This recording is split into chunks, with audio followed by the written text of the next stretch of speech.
धन्यवाद। जी, हम कोविड-19 के ऊपर चर्चा करें, कोविड-19 की वैक्सीन के ऊपर। उससे पहले एक छोटा सा एक सजेशन मैं आप लोगों आपसे लेना चाहता हूँ, एक संदेश लेना चाहता हूँ। बहुत सारे मेरे साथ ना लोग जुड़ते हैं जो सरकारी नौकरी की तलाश में हैं और खासतौर से शिक्षक बनना चाहते हैं। उसके लिए काफी प्रयास कर रहे हैं लोग कि सरकार में नौकरी नहीं निकलती। तो मैं इन लोगों को ये भी प्रेरित करता रहता हूँ कि आप प्राइवेट सेक्टर में भी ट्राई करिए, वहां पे भी बहुत अच्छी-अच्छी पैकेजेस मिलते हैं। लेकिन सब लोगों का मानना है कि वहां पे काम कराया जाता है, ज्यादा काम कराते हैं। और ये लोग 2011 से भी बहुत सारे लोग बैठे हैं, कह रहे हैं हम 2011 से इंतजार कर रहे हैं, 2020 हो गया है तो हम तो ओवर एज हो जाएंगे। तो मैं ये नहीं समझ पाता हूं कि ये लोग क्यों प्राइवेट सेक्टर में नहीं जाना चाहते।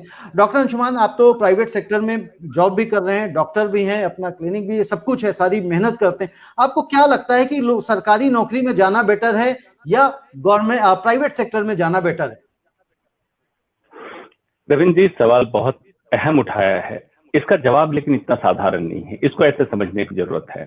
सरकारी या प्राइवेट का तुलनात्मक अध्ययन असंभव है, असंभव है। 1947 में भारत आजाद हो गया। एक ब्रिटिश अंपायर के पहले मुगल साम्राज्य, मुगल डायनेस्टी चली, उसके बाद लेकिन मानसिकता से आज भी हम गुलाम हैं।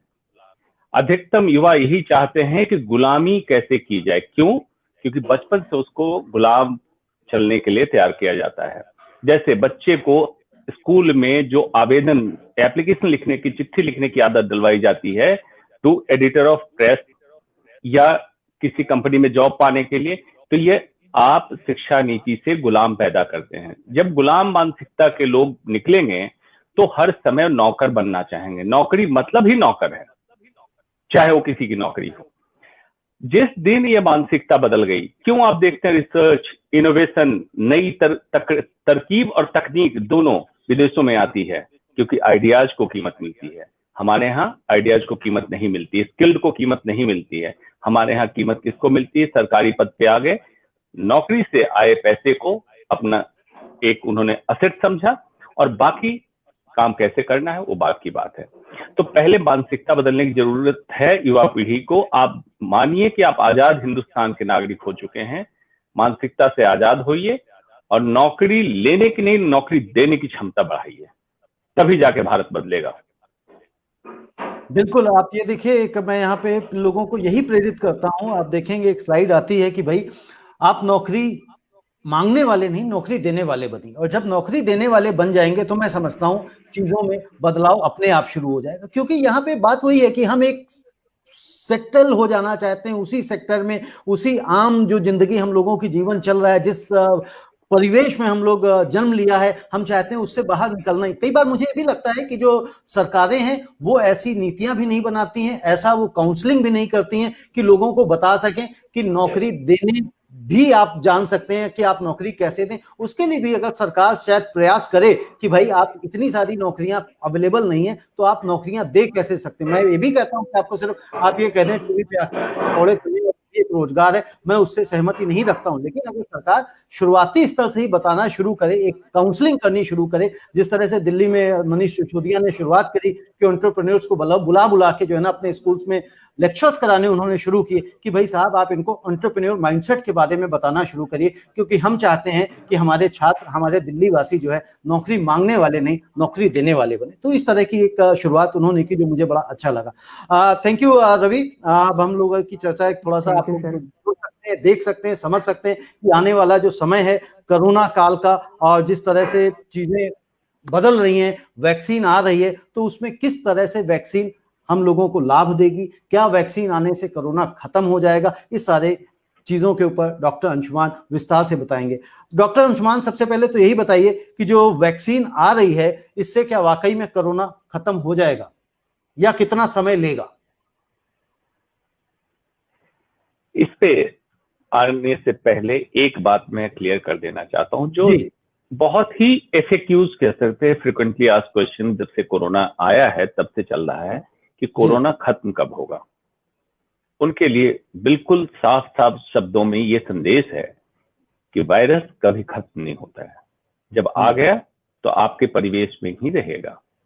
हो सकता है डोरमेंट है, डोरमेंट का मतलब है आपको क्षति ना पहुंचाए, उसका पता आपको ना लगे लेकिन रहेगा हमारे वातावरण में, तो कोरोना खत्म नहीं होगा, पहली बात।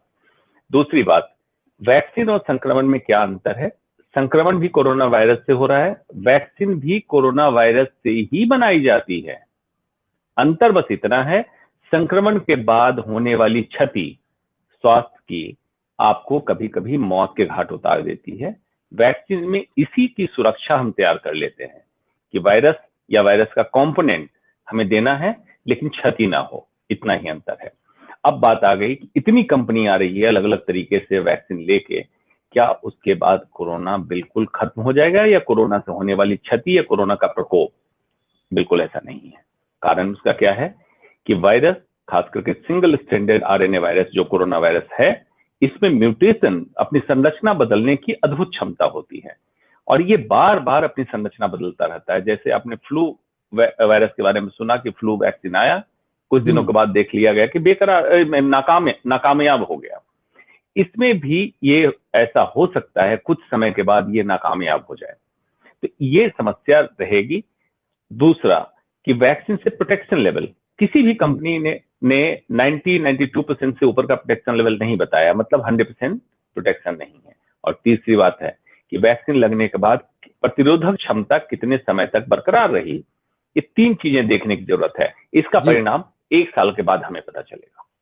जी, यानी कि अभी जब वैक्सीन लग जाएगी, जाहिर सी बात है अभी फर्स्ट स्टेज ही है, तो कितने समय तक रहेगी? क्योंकि एक चीज अभी हम लोगों ने और देखी, जो अनिल विज थे, जो स्वास्थ्य मंत्री हरियाणा के, उन्होंने भी जो वैक्सीन का ट्रायल लिया था और फर्स्ट डोज लेने के बाद ही उनको कोरोना पॉजिटिव वो पाए गए थे, तो उसको आप किस तरह से देखते हैं? जी, उनकी पहली डोज लगी थी, दूसरी डोज 28 दिनों बाद लगनी थी, इसी बीच उनको कोरोना का संक्रमण हुआ। दो स्थिति निकल के आती है। पहली स्थिति, अभी क्योंकि उनकी प्रतिरोधक क्षमता इतनी नहीं तैयार हुई थी कोरोना के संक्रमण से बच सकें, और उनको सिंपल, जैसे आम लोगों को कोरोना का संक्रमण हो रहा है, उनको कोरोना का संक्रमण हुआ। पहली और सबसे पुख्ता स्थिति यही बन रही है। दूसरी स्थिति, जो हर समय वैक्सीन के लिए हम लोग डरे रहते हैं, डॉक्टर, साइंटिस्ट, कि कहीं ऐसा तो नहीं वैक्सीन से ही कोरोना हो गया, उस पर रिसर्च की जरूरत होती है। रिसर्च में हम लोग क्या करते हैं, कॉन्टैक्ट ट्रेसिंग करते हैं कि इनके संपर्क में कौन कौन लोग आए उस दरमियान में, ऐसा तो नहीं है एसिम्प्टोमेटिक कैरियर थे, उनसे इनको संक्रमण हुआ। और दूसरी चीज ये देखते हैं कि जितने लोगों को, जैसे 27,000 लोग उस वैक्सीन के ट्रायल में रिक्रूट हुए, उसमें क्या और किसी को पहली डोज या दूसरी डोज लगने के बाद कोरोना हुआ? जब ये साबित हो जाता है कि नहीं हुआ, तो ये अनिल विज का केस माना जाएगा कि आम कोरोना का संक्रमण था, प्रतिरोधक क्षमता भी डेवलप नहीं हुई थी, उसके पहले उनको हो गया। प्रतिरोधक क्षमता नहीं डेवलप हो पाई, क्योंकि कंपनी ने भी कहा था कि कम से कम 2 डोजेस लेनी थी, उसके बाद शायद ये काम करती। अब इसमें जिस तरह से हम बात कर रहे हैं, अभी एक मैं आंध्र प्रदेश वाले भी वायरस के ऊपर आपसे पूछूंगा कि वो क्या है, बट उससे पहले इसको और थोड़ा सा समझते हैं। एक जैसे ये वैक्सीन आ रही, अलग अलग देशों में अलग अलग वैक्सीन आ रही, कहीं कोई कहा जा रहा है माइनस इतने डिग्री टेम्परेचर पे इसको स्टोर करना पड़ेगा, तो वो क्या चीज सिस्टम है? क्या अलग अलग देशों के हिसाब से वैक्सीन काम करती है, अलग अलग देशों के हिसाब से वायरस को काबू में पाया जाता है? जी नहीं, ऐसा नहीं है। अलग अलग कंपनी अलग अलग तरीके से वैक्सीन निकाल रही है। वैक्सीन है क्या? वायरस एक आरएनए है, न्यूक्लियो प्रोटीन है, जिसमें एक जीन सीक्वेंस होता है। एक तरीका हो सकता है वायरस की मारक क्षमता को खत्म करके, जिसको टेक्निकली कहते हैं एटीन्यूएटेड वायरस, इसी को दिया जाए और बॉडी इसके अगेंस्ट इम्यूनिटी बना ले, जिसको इम्यूनोग्लोबुलिन आईजीएम और आईजीजी, 2 प्रकार के इम्यूनोग्लोबुलिन बन जाए। एक ये है। दूसरा है या तो इसके किसी कंपोनेंट को, कंपोनेंट से मतलब है जैसे कोई पूरी संरचना, उसके एक कंपोनेंट को निकाल लें और शरीर उसको फॉरेन एलिमेंट की तरह पहचान के उसके अगेंस्ट प्रतिरोधक क्षमता बनाए, इस तरह से। तो अलग अलग कंपनी ने अलग अलग तरीके अपनाए हैं, जिसमें किसी ने एटीन्यूएटेड वायरस लिया, जिसमें भारत बायोटेक है, किसी ने एडिनो वायरस पे इसका करियर प्रोटीन की तरह इसको लिया, उसको इंजेक्ट किया, किसी ने मैसेंजर आरएनए बेस्ड वैक्सीन बनाई। तो ये जो तकनीक अलग अलग है, इसी कारण इसके स्टोरेज की जो प्रक्रिया, जिसको हम प्रोसेसेस इन प्रोटोकॉल कहते हैं, वो अलग होता है। कोई 2 to 8 डिग्री सेंटीग्रेड में रहता है, किसी किसी के लिए -72 to -80 डिग्री टेम्परेचर में ले जाना पड़ता है। उसकी तरकीब क्या होती है? जैसे आपने सुना होगा लिक्विड नाइट्रोजन में, वेटनरी में गाय भैंस को फर्टिलाइज करने के लिए स्पर्म का ट्रांसपोर्ट होता है वेटनरी हॉस्पिटल में, उसमें भी लिक्विड नाइट्रोजन का कंटेनर आता है, उसको ट्रांसपोर्ट किया जाता है। उसी तरह वैक्सीन कितना थर्मो लवाइल है, थर्मो मीन्स टेम्परेचर, लवाइल मतलब टूट जाने की क्षमता या बर्बाद हो जाने की क्षमता है, इसके आधार पर हम डिसाइड करते हैं। ये डिपेंड करता है वैक्सीन किस तरह की है और कंपनी ने क्या उसके लिए रिकमेंडेशन किया है। जी, तो हमारे भारत में, हमारे इंडिया में कौन कौन सी कंपनीज वैक्सीन देने जा रही हैं? अभी 3 कंपनी है जो वैक्सीन के फेज 3 ट्रायल में इन कर चुकी हैं इंडिया में, जिसमें भारत बायोटेक एक है, सीरम इंस्टीट्यूट है और एक फाइजर। 3 कंपनी, एस्ट्राजेनिका का यूके में तो लगना भी चालू हो गया, तो हो सकता है एस्ट्राजेनिका का पहले भी आए इंडिया में, ये भी पॉसिबिलिटी बन रही है। तीनों कंपनी की तरकीब अलग है, टेक्निक अलग है। अल्टीमेटली वैक्सीन ये कारगर होगी जिसमें एक तो प्रतिरोधक क्षमता लंबे समय तक रहे और दूसरा इंडिया जैसे कंट्री के लिए कॉस्ट अफोर्डेबल हो। बहुत कॉस्टली अगर वैक्सीन हो गई तो इंडिया जैसे कंट्री के लिए कारगर नहीं होगी। जी, तो ये जो तीनों कंपनियां हैं, इन्होंने क्या अपने प्राइसेस डिस्क्लोज किए हैं? जी नहीं, अभी सीरम इंस्टीट्यूट ने प्राइस डिस्क्लोज किए हैं टेंटेटिव कि मैं अपनी वैक्सीन की कीमत इतनी रखूंगा, लेकिन ये तो कंपनी प्राइस हुआ। मार्केट में लाने के बाद supply chain, cold chain maintain करके पब्लिक तक पहुंचाने में इसकी कितनी कीमत होगी, ये फाइनल डिसाइड करती है drug price control authority of India है, वही प्राइस डिसाइड करेगी। और उसके 2 कारण हो, एक है कि क्या पूरे कंट्री में सभी को लगना चाहिए, जो नेशनल इम्यूनाइजेशन प्रोग्राम एक होता है हमारा, जिसमें डिसाइड कर लिया बच्चों में कौन कौन सी वैक्सीन लगनी है, कब क्या टीका लगेगा, मुफ्त में लगाया जाता है। और दूसरा है कि प्रायोरिटाइज करें, सेगमेंट करें कि कुछ जैसे हेल्थ केयर वर्कर, इन लोगों को अगर वैक्सीन लगनी है तो कौन सरकार पैसे देगी, out of pocket money expenditure होगा, और बाकी की जनता कैसे वैक्सीन लगवाएगी। इन सबको मद्देनजर देखते हुए प्राइस डिसाइड किया जाएगा। जी, यानी कि एंड यूजर तक जो पहुंचेगा उसका प्राइस क्या होगा वो भी तय होना है। और जो आपने खुद ही कहा कि भाई हमारी 130 करोड़ की जो जनता है, तो उसकी प्रायोरिटी किस तरह से होनी चाहिए कि भाई पहले वैक्सीन किसको लगनी चाहिए, सेकंड फेज में किसको लगनी चाहिए? जी, प्रायोरिटी करने का तरीका ये होता है कि जो लॉट या जो population, segment of population corona virus से ज्यादा एक्सपोज है, सबसे ज्यादा एक्सपोज कौन है? हेल्थ केयर वर्कर, जिसमें doctor, paramedical staff, nurses, technician, इस तरह के लोग आते हैं जो अस्पतालों में काम कर रहे हैं। तो पहले उनको प्रोटेक्ट इसलिए करना है कि वो सुरक्षित हो जाए और लोगों की सेवा में तत्पर रहे। दूसरा, जो पब्लिक डीलिंग में है, जिसमें आते हैं पुलिस वाले और आर्मी के जवान, ये लोग। तीसरे कौन आते हैं? अब आगे नॉर्मल पॉपुलेशन, जो बहुत एक्सपोजर में नहीं है लेकिन उनको जान का खतरा ज्यादा है, जिसमें बुजुर्ग या गंभीर बीमारियों से जूझ रहे लोग। गंभीर से मतलब है पुरानी या खतरनाक, डायबिटीज के मरीज, हाइपरटेंशन के मरीज, हार्ट के मरीज, किडनी के डायलिसिस पे जो मरीज हैं, या कैंसर के मरीज, इन लोगों को लगाया जाएगा। फिर बात आती है young population, healthy fit population of the country. इस तरह से हम लोग प्रायोरिटाइज करते हैं किसको वैक्सीन कब लगाया जाए। लेकिन जिस रफ्तार से वैक्सीन का प्रोडक्शन हो रहा है, एक संभावना ये भी बन सकती है कि डिमांड और सप्लाई चेन में कि वैक्सीन इतनी ज्यादा बन जाए कि हो सकता है इन वन गो सबको भी हम वैक्सीन दे सकते हैं, इतना प्रोडक्शन भी पॉसिबल है। जी, तो जिस तरह से जब वो चेचक की वैक्सीनेशन हुआ था, इस तरह की जो वैक्सीनेशन होती है, तो क्या ये वैक्सीनेशन इसी तरह से इसको भी किया जाएगा, यानी कि हर एक नागरिक को वैक्सीन लगाया जाएगा चाहे वो कोविड पॉजिटिव हो या ना हो? जी, कोविड से संक्रमण से निकलने वाले लोगों में कुछ परसेंटेज ऑफ पॉपुलेशन जो कोविड संक्रमण से निकल, उनमें देखा गया कि एंटीबॉडी की मात्रा नहीं बनी, एंटीबॉडी नहीं देखा गया। तो उनके केस में हमें 2 स्थिति निकल के आ रही है कि क्या उनको वैक्सीनेशन से फायदा होगा या नहीं होगा। एक संभावना ये हो सकती है एंटीबॉडी बनी लेकिन बहुत जल्दी खत्म हो गई, तो उनको वैक्सीन लगाना चाहिए। दूसरा, ये वैक्सीन इंड्यूस करता है टी सेल, शरीर के अंदर एक टी सेल होता है, उसी को इंड्यूस करता है, जिसके कारण हमारी प्रतिरोधक क्षमता बनती है। कहीं ऐसा तो नहीं उनका टी सेल डेफिशिएंट हो तो वैक्सीन दे भी देंगे तो वैक्सीन कारगर नहीं होगी। आइडियली ये 2 कंट्री के सभी लोगों को लगना चाहिए अभी तक की स्थिति से। लेकिन वायरस में संरचना में बहुत बड़ा बदलाव आ रहा है, अब बहुत तेजी से आ रहा है, और इसकी मारक क्षमता धीरे धीरे कम होती जा रही है। हो सकता है आने वाले समय में ऐसा देख लिया जाए कॉमन फ्लू जैसा वायरस बन के रह गया और अब सभी को इसके वैक्सीनेशन की जरूरत है ही नहीं, सिर्फ उनको लगाओ जिन पे जान का खतरा ज्यादा है, जैसे मैंने बताया बुजुर्ग और अति गंभीर बीमारी से ग्रसित लोग। जी, यानी कि अगर ऐसी कंडीशन आती है तो उस केस में जो बुजुर्ग लोग हैं उनको लगना चाहिए, या फिर जो आपने कहा भाई सीरियस बीमारी से जूझ रहे हैं।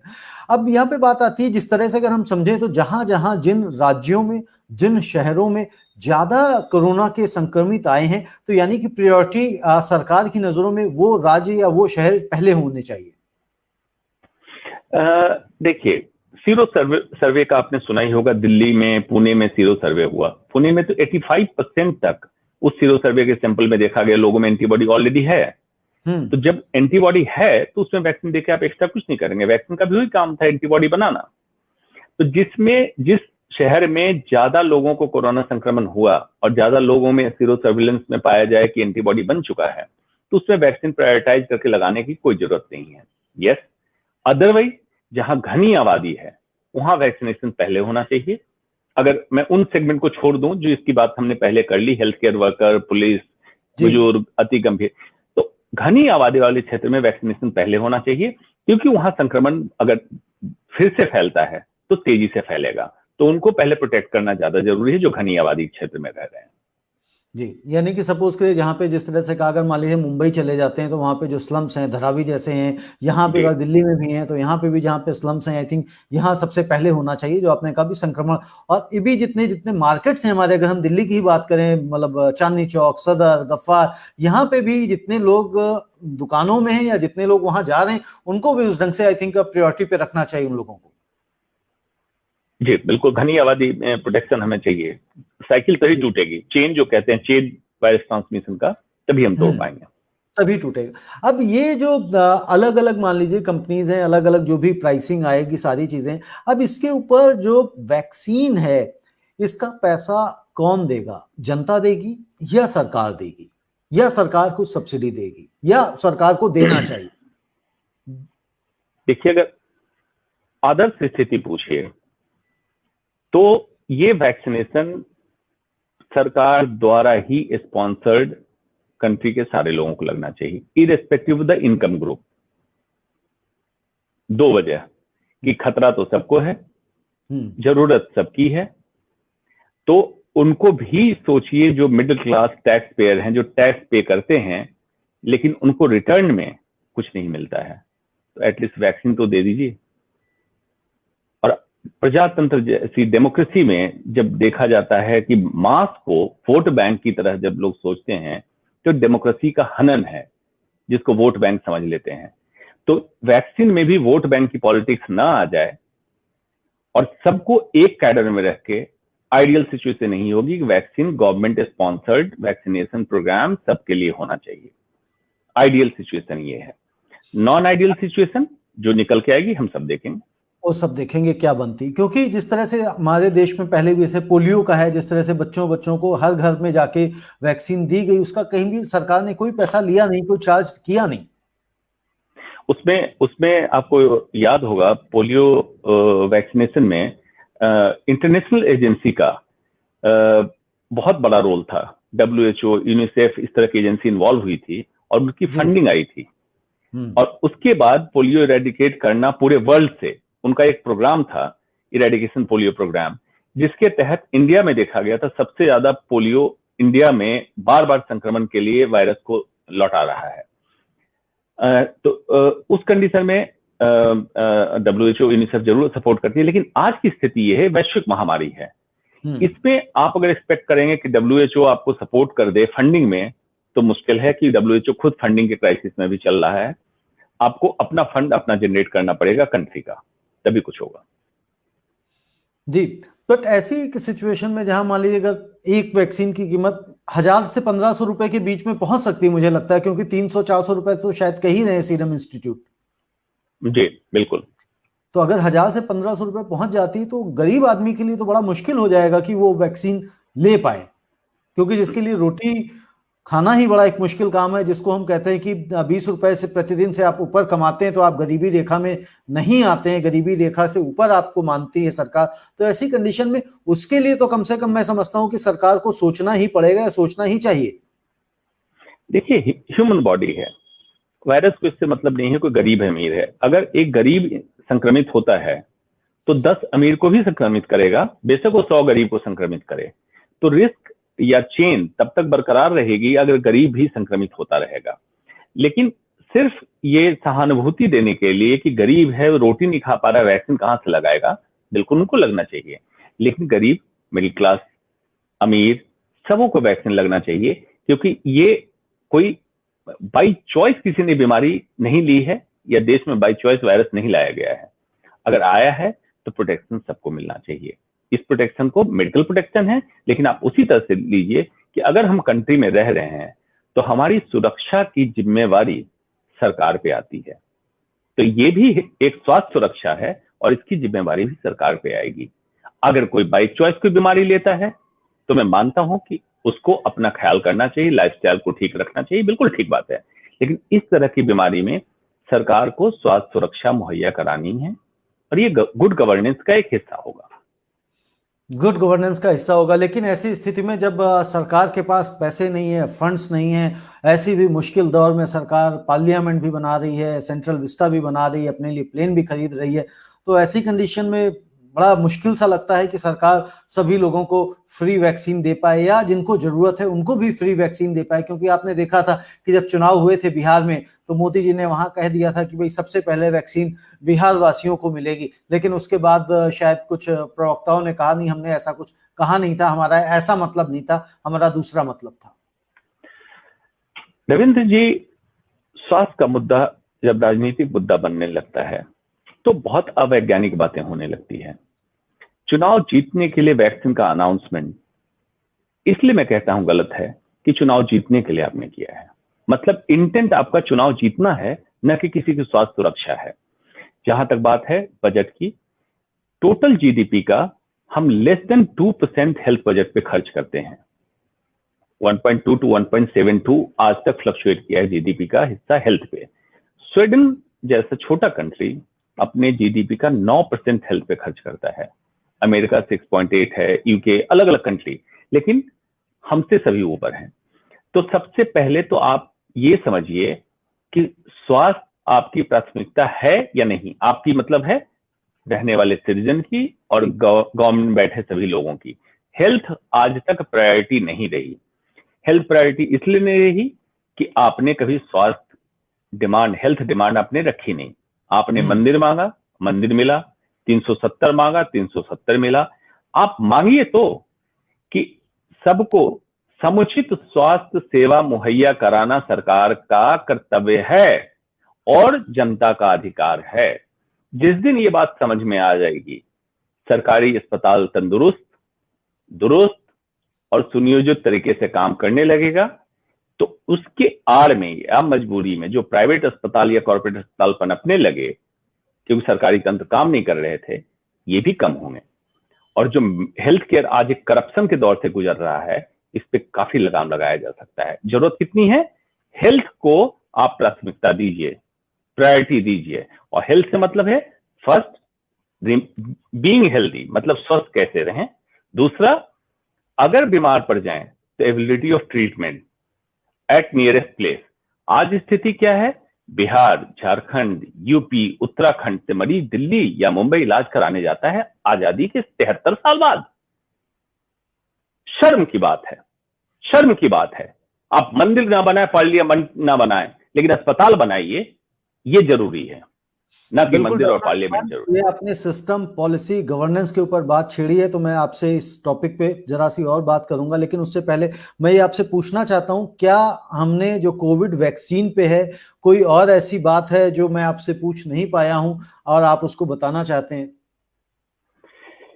वैक्सीन से काफी उम्मीद है लोगों को, क्योंकि देखिए 2 ही चीजें बिकती है हिंदुस्तान में, खाद और खतरा। या तो आपको कुछ बहुत बड़े बड़े खाद दिखा दिए जाए, सामान बिक जाएगा, या खतरा दिखा दिया जाए। तो वैक्सीन एक खतरे से निकलने का एक समझ सकते हैं कि आपको सहारा दिख रहा है कि वैक्सीन आया और मैं घर से बाहर निकल जाऊंगा। बिल्कुल ऐसा मत समझिएगा।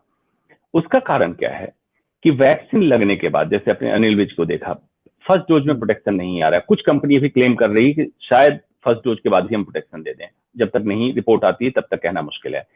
तो जब तक आपका प्रोटेक्शन लेवल, क्योंकि उसका एंटीबॉडी टेस्ट आपका होगा, प्रोटेक्शन लेवल नहीं आता, तब तक आपको 3 एडवाइजरी जो सब लोग समझ चुके हैं, अब तो लोग ऊब चुके हैं सुनते सुनते, हाथ धोना, मास्क लगाना और डिस्टेंसिंग, ये पालन करना पड़ेगा, नंबर 1। नंबर 2, दोबारा वैक्सीन लगाने के बाद भी अगर एंटीबॉडी लेवल डाउन हुआ तो कोरोना से दोबारा संक्रमण होने का खतरा रहेगा। तो अभी कुछ दिनों तक आप सारे प्रिकॉशंस वैसे लेने से मतलब है डर के घर नहीं बैठना है, बाहर जाएं, काम पे जाएं, डिस्टेंसिंग का नॉर्म पालन करें, हाथ धोएं, और अगर भीड़ भाड़ वाली जगह में है तो मास्क लगाएं। ये आपको पालन करना पड़ेगा। एक वैक्सीन से मुझे ये कहना था। दूसरा, वैक्सीन पे इतना डिपेंडेंट ना हो जाए कि वैक्सीन जब आए तो आप पैनिक में चले जाएं कि मुझे कब मिल जाए, मुझे कब मिल जाए। जैसे आप पैनिक में जाएंगे तो कालाबाजारी चालू हो जाएगी, प्रोडक्शन होगा लेकिन आपके तक वैक्सीन नहीं पहुंचेगा। दूसरे रास्ते से बताया जाएगा कि 1000 रुपए की वैक्सीन 6000 में मिल रही है, आप ले लीजिए। उदाहरण के तौर पे बता रहा हूं, वो तो क्या रेट आएगा नहीं आएगा। कालाबाजारी को प्रमोट मत करें, शांत रहें।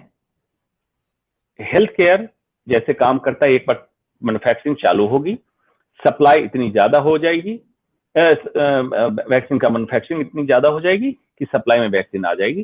पैनिक मत कीजिएगा। 2 ही मैं बताना चाहता हूं, precaution and panic even after vaccine, इसको याद रखिएगा। बिल्कुल, ये जो P² है, 2P है, जो डॉक्टर अंशुमान ने बताया, बिल्कुल सही बताया। क्योंकि जिस समय आपने जो बात कही, एक वो रेमडेसिविर इंजेक्शन भी जो आता है, जो कोरोना फैला था, तो उसके ऊपर भी काफी डिमांड हो गई थी, ब्लैक शुरू हो गई थी, मिलता नहीं था। अब आपने ये बात छेड़ दी है तो मैं बता देता हूँ कोरोना में व्यापार क्या हुआ। उसके कड़ी में एक वैक्सीन हो सकता है, PP kit, mask, hand sanitiser, hydroxychloroquine, doxycycline, azithromycin, remdesivir, plasma therapy, oxygen, pulse oximeter, इतनी चीजों का व्यापार हो चुका। और कायदे से अगर इसको एनालिसिस करें हेल्थ इकोनॉमिक्स को, तो बहुत बड़ा व्यापार हो चुका है। तो वैक्सीन को प्लीज सभी दर्शकों से गुजारिश है, व्यापार ना बनने दें। एक जरूरत है, जरूरत को एक्सपर्ट को अच्छी तरह एनालाइज करके आप मार्केट में आने दें, आपके पास पहुंचेगा। आपकी सुरक्षा, एज एन एक्सपर्ट मैं कह रहा हूं, हमारे लिए हर जान महत्वपूर्ण है। हम चाहेंगे सभी सुरक्षित रहें, लेकिन not at the cost of your mental stress, और आपके पैसे खराब हो जाएं उसके कॉस्ट पे नहीं चाहते। जी बिल्कुल डॉक्टर अंशुमान, मतलब कुछ लोगों के लिए, कुछ चंद लोगों के लिए इसे आपदा में अवसर ना बनने दें। क्योंकि जिस तरह से बताया, सैनिटाइजिंग, पीपी किट, ये वो दुनिया जहां की चीजें, इतना हर व्यक्ति व्यापार करने लगा कि डर के मारे सबने खरीद लिया। ना जाने कितने लोगों ने कईयों प्रकार के तो काढ़े पी डाले, कितने तरह के सैनिटाइजर आ गए जो कोरोना पॉजिटिव के लिए स्पेशली बना दिए गए।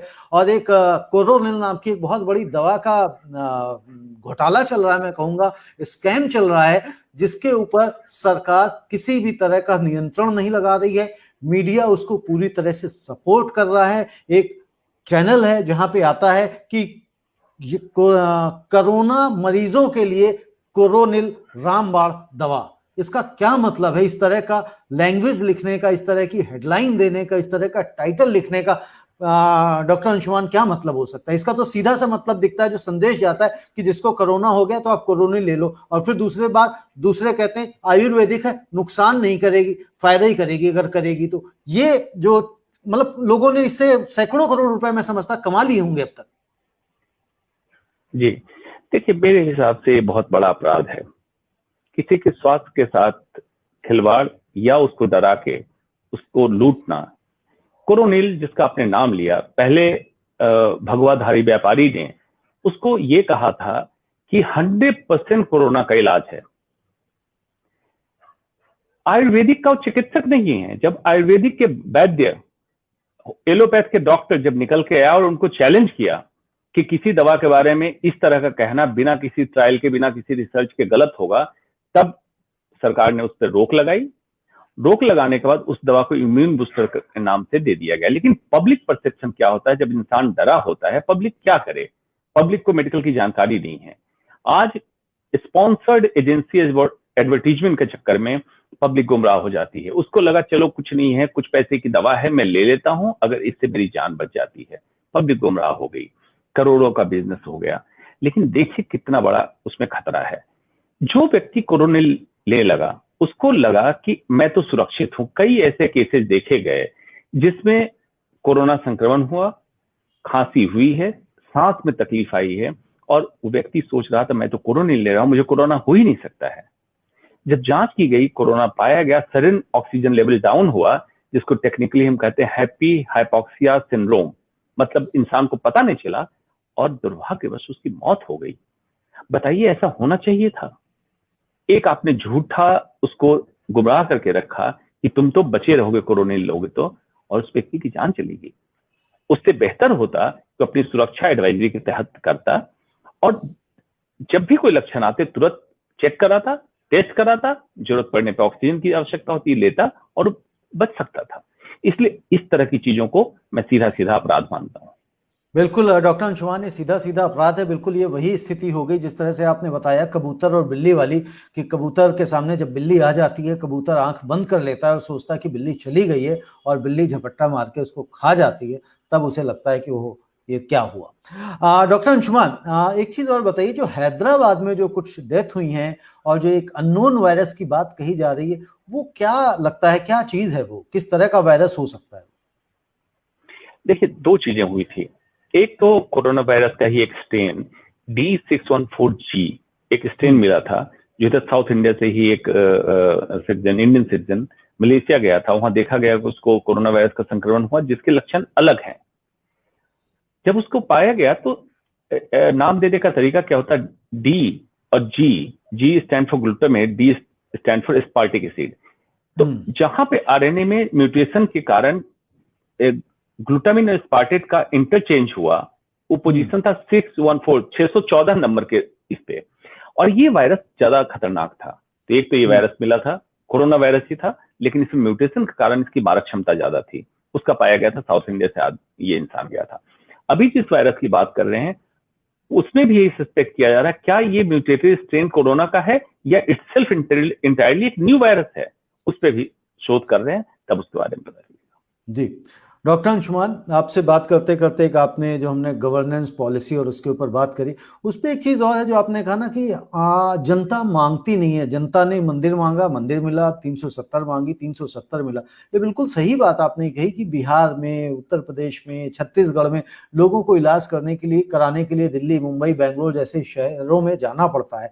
उसके साथ साथ जनता ये भी नहीं मांगती, आप 73 साल होने को आ गए, आज भी ऐसी स्थितियां हैं कि हर डिस्ट्रिक्ट में एक यूनिवर्सिटी नहीं है। क्या ऐसा नहीं होना चाहिए कि हर डिस्ट्रिक्ट में एक यूनिवर्सिटी तो कम से कम होनी ही चाहिए? जी बिल्कुल सही बात है। स्वास्थ्य, शिक्षा और सुरक्षा, तीन मुद्दे बहुत महत्वपूर्ण हैं। कुछ लोग कहते हैं पॉपुलेशन कंट्रोल। व्यक्ति जब शिक्षित होगा, आबादी अपने आप कम हो जाएगी। आप बताइए किसी शिक्षित, properly well informed and educated के कितने बच्चे होते हैं, कैलकुलेट कर लीजिए। तो इन तीन चीजों पे काम करनी है। जैसे शिक्षित करेंगे, तो अभी आपके पहले वाले प्रोग्राम में चल रहा था रोजगार, नौकरी। व्यक्ति अगर शिक्षित होगा, अगर स्वस्थ होगा, सुरक्षित महसूस करेगा, तो अपनी अर्निंग कर लेगा। समाज जब शिक्षित होगा तो सुरक्षा अपने आप आ जाएगी, सभी लोग लॉ एंड ऑर्डर को फॉलो करेंगे। एजुकेशन का मतलब सिर्फ स्कूल एजुकेशन नहीं होता है, अवेयरनेस, संविधान की जानकारी, कानून की जानकारी। आज देखिए भारत की स्थिति क्या है, जहां आपने बात की यूनिवर्सिटी की, अशिक्षा का एक बहुत बड़ा द्योतक है कि भारत का कोई भी नागरिक रोड पे या कहीं पुलिस को देख के डरता है। आप चले जाइए विदेशों में, पुलिस को देख के लोग डरते नहीं है, उसको समझते हैं कि मेरी मुसीबत का साथी अगर अनजाने जगह में कोई है तो वो पुलिस है। ये क्यों है? क्योंकि आपको, नागरिक को, अपना अधिकार नहीं मालूम है, और पुलिस की ड्यूटी या दायरा नहीं मालूम है। पुलिस क्या कर सकती है, वो डिटेन कर सकती है, नहीं कर सकती है, आपको थप्पड़ मार सकती है, नहीं मार सकती है। जिस दिन हमारे नागरिक को इसका पता चल गया तो भारत भी एक डेवलप्ड, विकसित देश में आ जाएगा। जहां तक बात है यूनिवर्सिटी और अस्पताल की, अस्पताल में दो पहलू जरूर होना चाहिए, जागरूकता बीमारी ना होने की, और दूसरा बीमार होने के बाद अस्पताल की स्वास्थ्य सेवाएं हर जगह मुहैया हो। यूनिवर्सिटी, शिक्षा, उच्च स्तर की शिक्षा। अब देखिए इतिहास को जब उठाइएगा, जब हम हिंदुस्तान वाले मंदिर मस्जिद बनाने में लगे हुए थे, तो विदेश में हार्वर्ड और ऑक्सफोर्ड यूनिवर्सिटी बन रही थी। तो वो रिसर्च पे हैं, हम घंटा बजा रहे हैं हिंदुस्तान में। अंतर इतना ही है। अगर आप सोच बदलेंगे देश बदल घंटा जाएगा। बजा रहे हैं, फिर मिलेगा भी आपको घंटा ही। एक चीज और मैं डॉक्टर अंशुमान कहना चाहूंगा, पूछना चाहूंगा, अभी जब इन लोगों के साथ मैं चर्चा कर रहा हूं तो पिछले 32-33 दिन से मैं इन लोगों के साथ एक कैंपेन कर रहा हूं कि भाई रोजगार के खिलाफ एक मुहिम, क्योंकि एक 69,000 की भर्ती निकली थी उत्तर प्रदेश में, तो उसके लिए लोग परेशान थे। तो उस चक्कर में मैं देखने में ये चीजें समझ में आई कि लोग भर्तियां सरकार निकाल देती है, कहीं 2011 से भर्तियां रुकी हुई हैं, निकाल दी हैं, एग्जाम भी ले लिया है, लोगों से पैसे भी ले लिए हैं। सरकार आपको पता ही है कि एग्जाम के लिए पैसे लेती है, फिर उसके बाद नौकरियां नहीं। तो 2011 से अलग अलग, कहीं 2011 से, कहीं 2014 से, कहीं 2016 से, कहीं 2018 से भर्तियां फंसी। तो इस पे एक कैंपेन चल रही थी। तो उसमें एक चीज मुझे और देखने में आई कि लोग प्राइवेट सेक्टर की तरफ क्यों नहीं जाते, क्यों प्रयास नहीं करते। लोग अपने ट्विटर बायो में लिखते हैं कि डबल इंटर हैं, वो डबल बीए हैं, ट्रिपल एमए हैं, मतलब इस तरह की, कोई डबल है, कोई ट्रिपल है, जो भी है। तो ऐसी कंडीशन के बावजूद अगर उनको जॉब नहीं मिल रही है तो मुझे लगता है कि कहाँ कमी रह गई, ऐसा कि इतना हाईली एजुकेटेड आदमी, इतनी सारी डिग्रियां ले ली हैं, बट उसके बावजूद जॉब नहीं मिल रही। तो उसमें एक चीज ये मुझे देखने को मिला, जो मैंने प्रैक्टिकली समझा, कि लोगों ने अपनी ग्रेजुएशन या अपनी पोस्ट ग्रेजुएशन में इंग्लिश जैसा सब्जेक्ट दरकिनार कर दिया। कुछ लोगों ने 10th के बाद ही छोड़ दिया, तो किसी ने 12th के बाद छोड़ दिया। तो ऐसी स्थिति में ऐसी डिग्रीज का क्या फायदा होगा डॉक्टर अंशुमान? और आज की तारीख में जब हम ग्लोबलाइजेशन की बात कर रहे हैं, वैश्वीकरण की बात कर रहे हैं, जहां पे इंग्लिश एक सबसे महत्वपूर्ण भाषा बनती जा रही है, यदि आपको विकास करना है तो इसमें थोड़ा सा बताइए, सरकारों को किस तरह से आगे आना चाहिए कि इंग्लिश का बढ़ावा दें, ताकि और लोगों को प्राइवेट सेक्टर में भी बेहतर जॉब मिल सके। क्योंकि आप समझते हैं कि प्राइवेट सेक्टर में अगर आपको इंग्लिश नहीं आती है, लिखना और पढ़ना कम से कम नहीं आता है, तो आपकी कोई वहां पे वैल्यू नहीं, आपने चाहे ट्रिपल एमए किया हो या कुछ भी किया। जी, इसको ऐसे समझिए आप जी। मैकाले की शिक्षा नीति जब आई थी तो उसने पूरी तरह से यही कहा था कि अगर यहाँ पंगु बनाना है तो इंग्लिश इनको सिखाओ। मैकाले ने अपने ब्रिटिश एम्पायर को जिंदा रखने के लिए एक उसका साजिश, षड्यंत्र के तरीके इंग्लिश। लेकिन उसका फायदा क्या हुआ कि वर्ल्ड में जहां जहां ब्रिटिश कॉलोनाइजेशन रही, जिसमें इंडिया है, अफ्रीकन कंट्रीज हैं, वहां के लोग अपनी लोकल लैंग्वेज के अलावा इंग्लिश बाय डिफॉल्ट सीख गए जी। इसके फायदे क्या हुए आप देखिए। कंटेम्प्रेरी मैं बताता हूं, चाइना, जापान, जर्मनी, फ्रेंच, 4 ऐसे, रसिया, 5 ऐसे कंट्री हैं जिन्होंने अपने लैंग्वेज को प्रायोरिटी में रखी। और वर्ल्ड प्लेटफॉर्म पे आज भी इंडियन लड़के बच्चे जो निकल के विदेश जा रहे हैं, इसीलिए ज्यादा कामयाब साबित हो रहे हैं, उनको इंग्लिश आती है just because of British colonisation, एक उनके स्टडी का हिस्सा रहा जी। तो ये तो बात हुई। लेकिन इस पे आप निर्भर रहेंगे उन पे जो इंग्लिश स्पीकिंग इंग्लिश कंट्री है, जो आपको जॉब या जिनसे रिलेटेड जॉब आपको करनी है। इंडिया में भी कॉर्पोरेटाइजेशन में बहुत सारी एमएनसीज हैं जो यूरोपियन या अमेरिकन कंपनी बेस्ड हैं, उनके लिए इंग्लिश प्रायोरिटी होगी। अगर ऐसी शिक्षा नीति की हम बात करते हैं, और जैसे चाइना ने किया, जापान ने किया, फ्रांस ने किया, हिंदी को आपको प्रायोरिटी बनानी है, या फॉर दैट मैटर हिंदुस्तान बहुत बड़ा देश है, हिंदी पूरे देश की भाषा नहीं हो सकती है, तो रीजनल लैंग्वेज अगर आपकी प्रायोरिटी बनती है और इंडिया अपने आप में एक सक्षम देश बनता है, जैसे चाइना ने 31 दिसंबर 1971 को डिसाइड किया था कि मुझे पॉलिसी चेंज करनी है, तो उसने हॉलिस्टिक अप्रोच लिया था। सिर्फ ये नहीं लिया था इंडस्ट्री डेवलप करना है या हेल्थ डेवलप करना है या सिक्योरिटी डेवलप करना है, उसने इतना हॉलिस्टिक प्रोग्राम बनाया था कि जिसके तहत आज देखिए चाइनीज लैंग्वेज, अगर चाइना जाना है, चाइना में काम करना है, तो आपको चाइनीज लैंग्वेज सीखनी पड़ेगी। और पूरे वर्ल्ड को उसने हिला कर रखा हुआ, इतने दोषारोपण के बाद भी कि वायरस वहां से निकला है, आप चाइना को कुछ नहीं कर पा रहे हैं। बाइकॉट चाइना आप कहते हैं, बाइकॉट चाइना की टी शर्ट बना के चाइना आपके इंडिया में भेज देता है। तो इस तरह से आपको मजबूर कर दिया। अगर इतनी सक्षमता है हमारे अंदर तो ठीक है, नहीं है तो आपको इंग्लिश का सहारा रखना पड़ेगा। बिल्कुल। और दूसरी जो आपने कहा, चाइना ही नहीं, चाइना देख लीजिए, जापान देख लीजिए, जर्मनी देख लीजिए, स्पेन देख लीजिए, फ्रांस देख लीजिए, ये ऐसे देश हैं जहां पे आपको अगर इंग्लिश सिर्फ इंग्लिश से काम नहीं चलेगा। जापान और चाइना तो इसका एक बड़ा उदाहरण है। मतलब अगर आपको जापान में या चाइना में उनकी लैंग्वेज नहीं आता या आपके साथ कोई इंटरप्रिटेटर नहीं है तो बेकार है वहां जाना। गाइड आपको चाहिए चाहिए, क्योंकि वहां की भाषा आप समझ नहीं सकते ना, वो इंग्लिश समझते हैं और आपकी हिंदी और दूसरी भाषा की बात ही करते। और दूसरी जो बात, बड़ी बात कही है आपने कि हमारा देश इतना बड़ा है और हर जगह अलग अलग समस्याएं हैं देश की। अगर साउथ में जाते हैं वो कहते हैं हम हिंदी को राष्ट्रभाषा नहीं मानते, तो बड़ा मुश्किल लगता है चीजों को हो पाना। लेकिन साथ के साथ हम ये भी देखें कि जब आप बात करते हैं हमारे इसकी क्या बोलते हैं उत्तर प्रदेश की या छत्तीसगढ़ की या मध्य प्रदेश की या बिहार की, झारखंड की, यहाँ तो हिंदी भाषा है, हिंदी में ही सब कुछ पढ़ाया जाता है। लेकिन उसके बावजूद भी यहाँ पे आप देखें कि हिंदी में लोग अपनी ग्रेजुएशन या पोस्ट ग्रेजुएशन कंप्लीट कर रहे हैं, लेकिन उसके बावजूद इनको जॉब में सफलता नहीं मिल पाती है। जी, उसका कारण ये है, आपने बताया कि जैसे 2010-11 में सरकार की वैकेंसी निकली है, उसमें रिक्रूटमेंट नहीं हुआ है। प्राइवेट में जाना है, प्राइवेट के अपने नॉर्म्स हैं। दो चीजें मस्ट हैं, प्राइवेट कंपनी का इन्वेस्टर कहाँ का है, अगर उसका काम करने का तरीका इंग्लिश बेस्ड है तो आपको इंग्लिश आनी चाहिए। दूसरा कि अगर प्राइवेट में जाएंगे तो प्राइवेट परफॉर्मेंस बेस्ड काम करता है। परफॉर्मेंस बेस्ड से मतलब है प्राइवेट में ROI देखा जाता है, रिटर्न ऑन इन्वेस्टमेंट, मतलब आपको कितनी सैलरी दी जा रही है, कितने प्रिविलेज दिए जा रहे हैं, उससे ज्यादा आपसे काम निकाला जाएगा। ये प्राइवेट की नीति है। लेकिन आज हिंदुस्तान में एक न्यू नॉर्मल बन के आ गया कि सरकारी तंत्र में अपवाद अभी भी हैं, बहुत अच्छे अच्छे लोग अभी भी सरकारी तंत्र में काम कर रहे हैं, लेकिन ज्वाइन करने से पहले लोगों के मन में ये होता सरकारी नौकरी मिल गई तो पेंशन तक आप सुरक्षित हो गए, मतलब आप काम करेंगे तो सैलरी आएगी, नहीं करेंगे तो भी सैलरी आएगी और रिटायर होने के बाद पेंशन दिया जाए। यही कारण है कि लोग बार बार सरकारी नौकरी की बात करते हैं। मैं कहता हूं सरकारी नौकरी ही क्यों करनी है। आप अगर वाकई काम करना चाहते हो तो कहीं भी काम कर सकते हो, आप अपने गुण को पहचानो। इस पे दिनकर जी की कविता की 4 लाइनें आपको बताता हूं।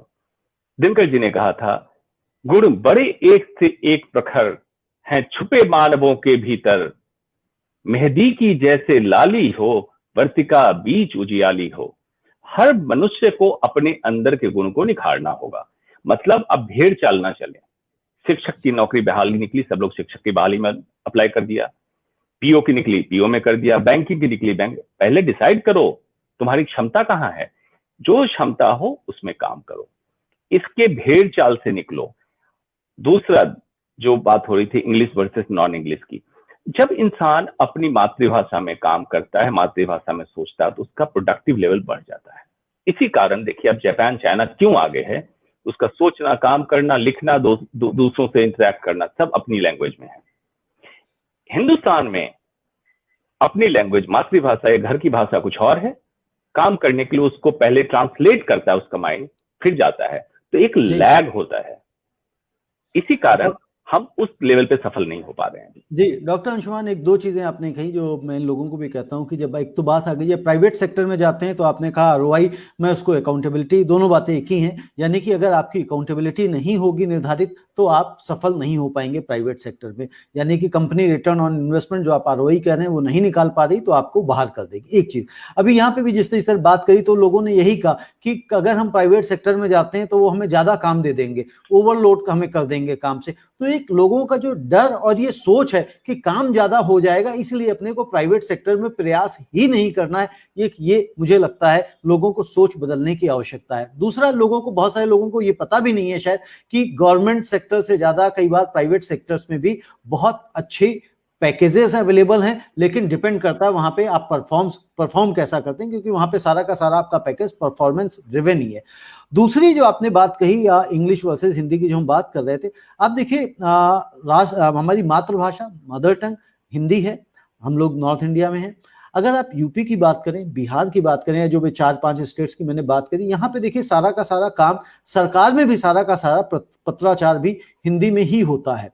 लेकिन उसके बावजूद भी ये राज्य दूसरे राज्यों की अपेक्षा पिछड़े क्यों हुए हैं? अगर ये सब हिंदी में ही सोचते हैं, हिंदी में ही लिखते हैं, हिंदी में ही बात करते हैं, सब कुछ हिंदी, उसके बावजूद भी ऐसी समस्या क्यों है? बहुत अच्छा सवाल पूछा। इसमें उत्तर प्रदेश और बिहार, 2 राज्य को मैं उदाहरण के तौर पे देता हूं। स्वास्थ्य की बात हमने कही थी, 73 साल के बाद आज बिहार उत्तर प्रदेश में सुपर स्पेशलिटी इलाज की सुविधा उपलब्ध नहीं है। सबसे ज्यादा मंत्री, प्रधानमंत्री और एमपी उत्तर प्रदेश और बिहार से निकल के आते हैं। लेकिन वहां के लोगों की मानसिकता क्या है? दिल्ली पहुंच के एक चिट्ठी लिखवानी है एमपी से या मंत्री से कि मुझे सरकारी अस्पताल में जगह मिल जाए। क्या आप अपने एमपी और मंत्री से डिमांड नहीं कर सकते हैं कि हमारे राज्य में कैंसर का अस्पताल हो, हार्ट का अस्पताल हो, हमें दिल्ली ना आना पड़े? आपने डिमांड नहीं रखी। आप क्या होते हैं, नॉर्मली ये जो 5-6 स्टेट हैं हिंदी स्पीकिंग स्टेट, इनकी मानसिकता क्या होती है? जब इनको पुश किया जाता है तो ये बिल्कुल कोने में दबते हुए न्यू नॉर्मल को एक्सेप्ट कर लेते हैं। आप केरल चले जाइए, आप अगर पुश करेंगे तो नहीं जाएंगे न्यू नॉर्मल पे। उनको अपना अधिकार मालूम है, कर्तव्य भी मालूम है, तो अपनी ड्यूटी करेंगे तो अपना अधिकार मांगेंगे कि ये तो मेरा अधिकार बनता है। अगर रोड टूटी हुई है तो रोड बनानी पड़ेगी, सीवर ड्रेनेज ब्लॉक है तो आपको करना पड़ेगा। आप यूपी बिहार में किसी से पूछ लीजिए, दिवाली के समय अगर ट्रांसफार्मर जल गया तो लोग कहते हैं कि कुछ नहीं होगा, अब तो ऐसे ही चलेगा, अब तो दिवाली का समय है, सब छुट्टी पे होगा। तो दिवाली के समय छुट्टी पे हो गए, ट्रांसफार्मर जल गया, लाइट नहीं आएगी? ये दूसरे स्टेट में नहीं है। तो मानसिकता बदलने की जरूरत है। लोगों ने शॉर्टकट रास्ता या सिफारिश का रास्ता या जुगाड़ का रास्ता, इसको अपना एक न्यू नॉर्मल बना लिया है। जिस दिन आप अपनी मानसिकता बदलेंगे, सब कुछ बदलने लगेगा।